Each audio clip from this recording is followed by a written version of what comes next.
What's happening? Cameron Chardukian here with the Daily Developer Show, and I'm kind of hunched over today because I realized if I do this at full height, the lighting's not so great, and I want you to have a pleasant viewing experience, so let's get right into it.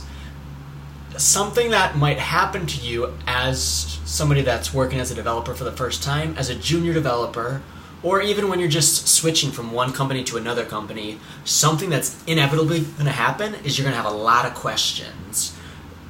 I've had lots and lots of questions, and you're sure to have lots of them too. You might ask, how do I do this in this framework? Or, can you explain that principle? I don't understand that principle. Or why is the code base, why is your existing code, why is it working in that way? Can you explain this part to me? Can you walk me through this? You're going to have lots of questions as a new developer. And something that you might feel is, that you're kind of annoying, that you cannot be self-sufficient or you cannot work independently as much as you'd like. I think that this is completely natural, and it's not something to be overly concerned about.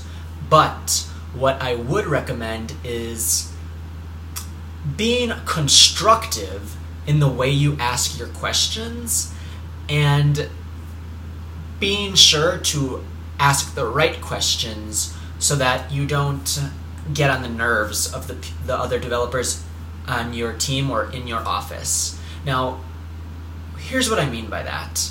There are different ways you can ask questions, and there are different situations in which you might have questions as a developer.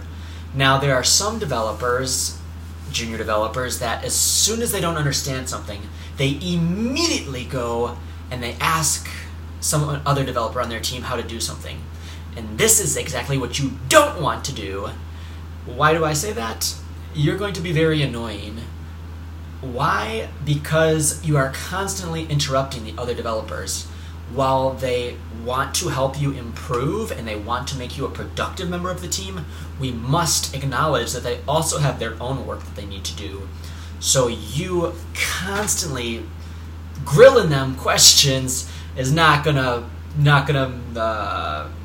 the best way to integrate yourself into the team. So constant questions, this is not good. Also, low effort questions saying, I haven't seen this CSS property before. Can you tell me what this does? That's not cool, because CSS properties you can search pretty easily. What is the difference between padding and margin? You should be able to search that pretty quickly, and you shouldn't have to take somebody else's time up for that. Now, or you could, if you come across RGBA and you don't know what the A stands for, you can just search that. You can read some documentation about that, so you don't necessarily have to ask somebody for that. So those are what I call low effort questions. Something you can easily look up on your own, but you choose to ask somebody even though you could easily have looked it up on your own. Now that is not good, because your teammates, they're going to see you as kind of being low effort or lazy, and they're going to resent you for taking up their time when they know this is not something complicated. This is something that you could have easily figured out on your own. So don't do low effort questions. And another thing is, if possible, try to batch your questions. So there might be something that you don't understand. For me, something when I first started was, can you explain the relationship between the reducer and the actions? How is this all going together? But I made sure that whenever I had questions about Redux, if that doesn't mean anything to you, that's not even important, but whenever I had questions about some technology, I made sure that I would write the questions down, and then when my team leader had some time to talk, I would ask him 4 or 5 questions at one time, and that way we could get all those questions in one productive session, rather than me doing some work and saying, hey, what does this mean? Hey, can you help me with this? And then it's not interrupting his flow state so much. And listen, you could ask 5 questions one at a time. 5 questions on 5 different occasions. Or you could ask 5 questions at one time, and you're going to get the same amount of information, but your teammates will feel much less burdened if you batch your questions and you ask them all in one longer mentoring session rather than constantly having these mini mentoring sessions, generally speaking at least. Finally, we said we don't want to ask low effort questions, and we want to try to batch our questions, and that will be a lot less annoying to our teammates. But even though the topic of this video is how not to be annoying when you ask questions, another point I want to bring up is don't feel like you shouldn't be asking questions. If you're a junior developer, if this is your first developer job, if you're changing companies, if you're new, I'm sorry, my back's hurting. If you're at a new company or if you're a new developer, it's natural to have these questions. So you should be asking questions every day. And that's natural. Nobody's going to see any harm in that.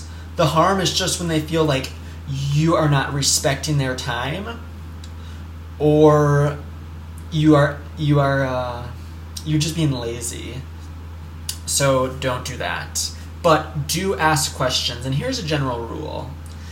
If you get stuck on something for more than, say, 30 or 40 minutes, then you can ask a question. But if you've just been working on something for 5 or 10 minutes and you're stuck, then you may not want to, you probably don't want to ask a question.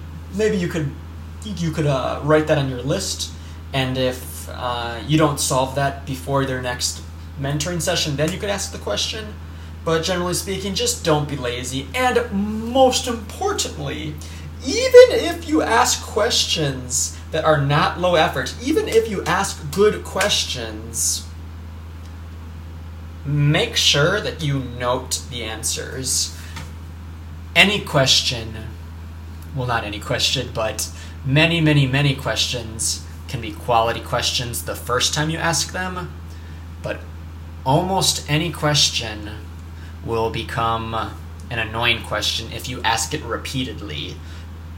Twice might be okay, but write your answers down to the questions that you ask, and you can review those notes, and you will solidify those holes in your knowledge, and you'll also impress your teammates and make them want to help you, because they see if they answer your question one time, that will contribute to your base of knowledge, and you'll solidify that quickly.